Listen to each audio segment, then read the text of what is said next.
cuts and vessels. Okay. When we remove, here we have the umbilicus. Okay. We have the rectus abdominis that is lateral to the midline, which we can see by the umbilicus. Here we see the rectus abdominis. It has been cut. Okay. It's covered by the rectus sheath, an anterior part, posterior part of the rectus. There is a nest. This is the rectus. This is the rectus abdominis. Yeah. Here we have the, Artery. and here we have the umbilicus. Under the umbilicus, This is what? no, Epigastric. inferior epigastric. How do you find it inferior? It's below the... Below some. Umbilicus. And here, above the umbilicus, here we have the superior epigastric artery. Okay. And here I was explaining. This is the arcuate line.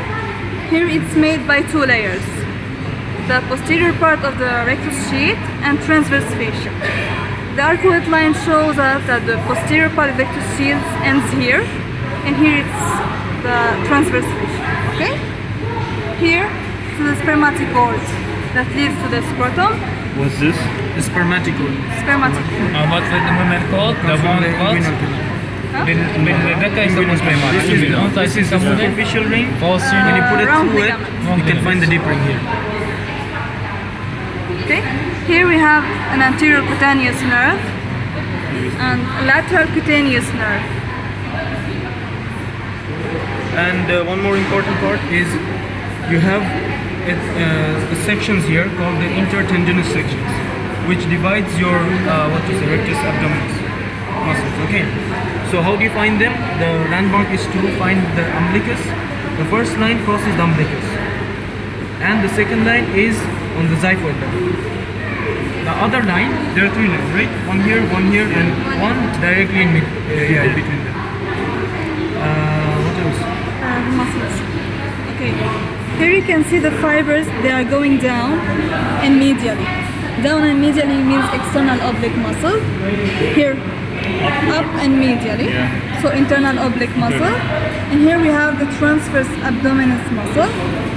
Here we have the iliac crest, costal margin, xiphoid process, and here we can feel the inguinal ligament. Yeah, that's it. And one more thing to mention about this part is above the arcuate line you have two layers, Yeah. and below only one layer. Below you have the transverse fascia, above you have the posterior wall of the rectus sheath, and That means there is no rectus abdominis muscle below the arcuate. Exactly. Any questions? So we have the camber and the scarpa. We said It's not found. okay. We have بدك تشرح لنا بالتكوين الجنيني هاي الطبقة الداخلية بعدين قلنا بالبط Anything below this is nothing. يعني ما عندنا هاي الطبقتين موجودة هنا. ولا كثير من الانسان الطبيعي بس هالجثه مش موجوده. I see.